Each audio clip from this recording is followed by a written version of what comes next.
सबसे पहले मैं अपने सदगुरु भगवान को प्रणाम करता हूँ, माता सरस्वती को प्रणाम करता हूँ, फिर मैं आप सब बंधुओं को अभिवादन करता हूँ, प्रणाम करता हूँ और अभिनंदन करता हूँ। आज हम एक नए विषय की ओर चलेंगे। इस सत्र में बड़ा सुंदर विषय है ये। देखिए, हमारा जो भारत देश है, ये भारत देश आपने देखा हमारे उसमें कि हमारे यहाँ बहुत सारे विदेशी लोग आए, उन्होंने बड़ा यहाँ पर बहुत सालों तक हमें गुलाम बनाकर रखा। अब ये था क्या, हमारे देश में एक प्रकृति इस प्रकार से थी कि हमारे जो ऋषि मुनि हैं उन्होंने हमें ये बताया कि हमारे हृदय में ईश्वर रहता है, हम ईश्वर का अंश हैं, अहम ब्रह्मास्मि। जब हम ईश्वर हैं तो हमने क्या है, पूरी दुनिया को ब्रह्म की दृष्टि से देखा। तो हमारी दृष्टि इतनी सुंदर थी कि जो यहां पर आया हम उसके साथ रम गए। यहां ना पानी की कमी थी, ना खाने की कमी थी। तो यहां पर शस्य श्यामला जो हमारी यहाँ की धरती है सबके लिए बनी थी, सब लोग आते गए, हमारे संबंध पूरे विश्व के साथ थे। तो अभी इस उसमें कुछ लोग जो आए यहां पर, अब हमारी यहां पर आकर उन लोगों ने, आक्रांताओं ने यहां पर इस देश को गुलामी की जंजीरों में जकड़ा।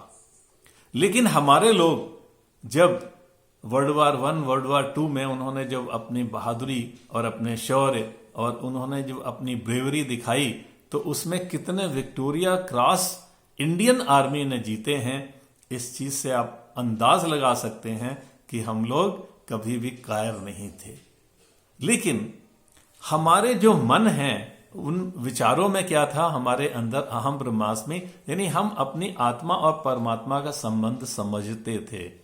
जो बाहर से आक्रांत आए वो नहीं समझते थे। तो जब वो लोग बाहर से आए, उन्होंने इस देश पर अपनी संस्कृति, अपना दायित्व, अपना अधिकार उन्होंने यहां पर लगाना चाहा। जब तक वो लोग आराम से रहे तो उसमें उस समय क्या हुआ, यहां पर आप इतिहास में देख लीजिए, बहुत सारे ऋषि मुनि आए, सूरदास, तुलसीदास, कबीर दास, गुरु नानक देव, सूफी संत, हजरत निजामुद्दीन औलिया, इन सब लोगों ने आकर के बहुत सुंदर एक परंपरा बनाई कि आप देखिए इस तरीके से सब लोग रह सकते हैं, मिलजुल कर एक दूसरे का सम्मान करें, एक दूसरे की संस्कृति को दृष्टि से देखें कि हम सब उसी परमात्मा के बनाए हुए हैं। अब जब बाद में कुछ आक्रांताओं ने, जो यहां पर रूलर्स बन गए, उन्होंने जब बहुत ज्यादा अपना अत्याचार उन्होंने जब प्रारंभ किया, तो उसके लिए प्रकृति उनको एक मौका दे चुकी है, इतने सारे संत भेजकर। नहीं माने तो फिर क्या हुआ, यहां पर शिवाजी आ गए, महाराजा रणजीत सिंह पंजाब में आ गए, ऐसे बहुत सारे, आसाम में, सब जगह ऐसे बहुत सारे बहादुर व्यक्ति खड़े हो गए अपनी अपनी सेनाएं लेकर के, और उन्होंने इस पूरे इन लोगों को क्रश कर दिया। फिर जब दूसरे हिस्ट्री आप सब जानते हैं तो उसके विषय में मैं नहीं जाऊंगा। फिर धीरे धीरे क्या हुआ कि यहां पर सुभाष चंद्र बोस आ गए। अब सुभाष चंद्र बोस ने क्या किया, उन्होंने अपनी एक इंडियन नेशनल आर्मी बना दी। वो आर्मी जिसको 11 कंट्रीज, विदेशी नागरिकता के लोगों ने, 11 कंट्रीज ने इनको अप्रूवल दी। तो वो एक full fledged government in exile थी सुभाष बोस की। अब उसमें उनकी अपनी करेंसी थी, अपनी गवर्नमेंट, अपना रूल, सारे कुछ थे वहां पे। वो सिर्फ ये चाहते थे कि ये इंडिया जो है स्वतंत्र हो जाए। यानी हम लोग बहादुर थे, शिवलरस थे, हम लोगों के अंदर कायरता नहीं थी। लेकिन हमारी जो संस्कृति वो हमें क्या बताती है, हमारी संस्कृति हमें यह बताती है कि हम अपने अंतर्द्वंद से कैसे जीतें, क्योंकि वो सबसे बड़ा है। तो हमारे अंदर का जो मंथन था वो हमें हमेशा इस बात से प्रेरित करता है। अब हम मुख्य विषय पर आते हैं कि जैसे इस अंतर्द्वंद में ये क्या है, हमारे अंदर कुछ नेगेटिव विचार हैं, कुछ पॉजिटिव विचार हैं। तो जो नकारात्मक और सकारात्मक सोच के बीच का अंतर्द्वंद है, ये यदि हम रिलेट करें सागर मंथन से, जिसमें आप सब जानते हैं कि उसमें अमृत निकला था, लेकिन अमृत निकलने से पहले क्या था? अमृत निकलने से पहले विष निकला था। तो आज भी हमारे अंदर जब ये अंतर्द्वंद चल रहा है, हमारे अंदर जो पॉजिटिव सोच है, जो सकारात्मक सोच है, वो हमें इस बात की एक प्रेरणा देती है कि हम सबसे प्रेम करें, सब लोग मिलजुल कर रहें, सब लोग अच्छी तरीके से रहें। ये जो हमारी भावना है, ये भावना क्या है? ये भावना हमारी ये है कि हम सब लोग के अंदर आत्मा है, आत्मा परमात्मा से है, हम लोग सारे जुड़ कर रहे हैं, एक दूसरे से मिलकर रहे हैं। यह है देवत्व की भावना। दूसरी नकारात्मक सोच जो है वो क्या है? उसमें क्रोध है।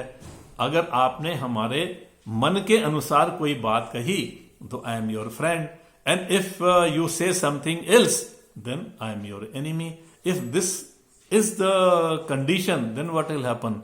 हमारे अंदर नकारात्मक सोच बढ़ जाएगी, हमारे अंदर प्रवृत्ति क्या आ जाएगी? आसुरी। और जब ये आसुरी प्रवृत्ति आ जाएगी तो वो जो मनुष्य है वो टेररिस्ट की तरह लोगों का गला काटेगा, संस्कृति का विनाश करेगा। तो अभी इस तरह की जितनी भी घटनाएं हैं वो नकारात्मक सोच वालों की हैं। हम आज इस विषय पर बात कर रहे हैं, इस नकारात्मक और सकारात्मक सोच को हम कैसे हटाएं। देखिए, पशुओं में क्या है? पशुओं में उन्होंने एक जीवन जीने की कला दी है ईश्वर ने। जैसे जब लॉयन को भूख लगती है तभी वो शिकार करता है, और एक बार खा लेगा तो शांत होकर के 5-6 दिन आराम से वो घूमता रहता है, किसी जानवर की हत्या नहीं करता। लेकिन मनुष्य क्या है? मनुष्य हर समय, हर स्थिति में, हर तरह से वो कुछ ना कुछ करता रहता है नकारात्मक सोच के कारण। तो इस नकारात्मक सोच को हम कैसे हटाएं? अपने पावर ऑफ डिस्क्रिमिनेशन से। ये पावर ऑफ डिस्क्रिमिनेशन क्या है? हमारा पावर ऑफ डिस्क्रिमिनेशन है विवेक। विवेक तब जगेगा जब हम नारायण की शरण में जाएंगे। तो भगवान की शरण में हम जाएं, किसी भी तरीके से जाएं, कोई भी भगवान ले लें, कोई भगवान का प्रतीक ले लें, कोई ऐसे ही हम जगह स्थान बना लें जहां पर पॉजिटिव एनर्जी हो, पॉजिटिव थॉट्स हो। बस वहां पर वो जो शुद्ध वातावरण है वो हमारे अंदर सकारात्मक सोच पैदा करेगा। तो अब क्या है? हम एनिमल्स के लिए, बर्ड्स के लिए, जितना भी वनस्पति है, जंगल है, सबके लिए और सारे मनुष्यों के लिए हमारे अंदर प्रेम की भावना जागेगी, सकारात्मक सोच आ गई, सब लोग सुखी रहें, ऐसी हमारे अंदर व्यवस्था आने लगेगी। जब ये व्यवस्था हमारे अंदर आने लगती है तो हमारा विवेक जागृत होता है। अब ये कैसे जागृत होगा? भक्ति से। और भक्ति हमारे अंदर क्या लाएगी? ज्ञान। गुरु नानक देव जी या जितने भी हमारे गुरु लोग हुए हैं, ऋषि मुनि हुए हैं, सब ने सिर्फ एक ही बात कही है कि आप सब भक्ति करिए, भजन करिए, और उससे अपने अंदर आप एक सकारात्मक ऊर्जा लाइए। वही सकारात्मक ऊर्जा जो है ये आपको ज्ञान देगी, और जब ज्ञान आ जाएगा, भक्ति और ज्ञान से वैराग्य होगा। यानी हमारे अंदर ये होगा कि अच्छा भाई आ जाओ, चलो हमारे लंगर खुला है, जो मर्जी आए वो खाए, जो मर्जी आए आनंद से रहे। आपको कहीं जगह नहीं है, शेल्टर नहीं है, okay I will provide you, come here.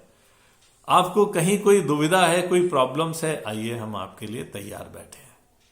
कहीं कुछ विपदा आ गई, कुछ आ गई, हमने जी वहां जाकर के अपने लंगर लगा दिए, लोगों का भला किया, लोगों की सेवा की।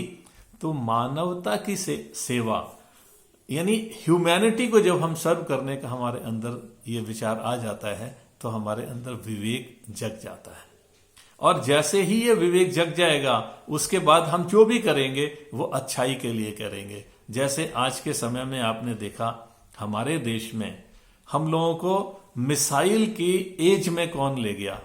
कलाम साहब। बहुत ही डाउन टू अर्थ पर्सन। उनका सिर्फ एक ही लक्ष्य था कि हमें इंडिया को मिसाइल की एज में ले जाना है, और उस साइंस को उन्होंने ऊपर उठाने के लिए अपनी पूरा जीवन लगा दिया। तो ऐसे बहुत सारे उदाहरण हैं हमारे यहां, एक दो नहीं। तो अभी जो हमारे पास के कुछ ऐसे देश हैं जो नकारात्मक ऊर्जा से भरे हुए हैं, जब वो यहां इस देश पर आक्रमण करते हैं तो आक्रमण करने में क्या है, अब हमारा विवेक जो है वो दूसरी तरह का यहां पर, यानी जब हम इन नेबर्स के साथ जो कि हमारे ऊपर हमारे देश को फिर आहत करना चाहते हैं, देश को नुकसान पहुंचाना चाहते हैं, टेररिस्ट हो या देश के दुश्मन, अभी इन सब को लिए हमारे ऋषि मुनियों ने कहा है कि उनको मारने में कोई प्रॉब्लम नहीं है। जैसे जब बाली को मारा था भगवान राम ने, तो उन्होंने, बाली ने पूछा था कि मुझे क्यों ऐसे मार दिया, तो उन्होंने यही बताया था कि देखो कन्या पुत्र वधु, तो अभी तुम्हारे छोटे भाई की जो पुत्र वधु है या तुम्हारी जो अपनी भार्या है, ये सब क्या है, ये सारे के सारे पूजनीय हैं। अभी इनको, अब तुमने अपने भाई की पत्नी को इस तरह से कर दिया या तुमने, तो अभी इन सब चीजों के कारण तुमने जो पाप किया है उसके लिए तुमको मारा गया है।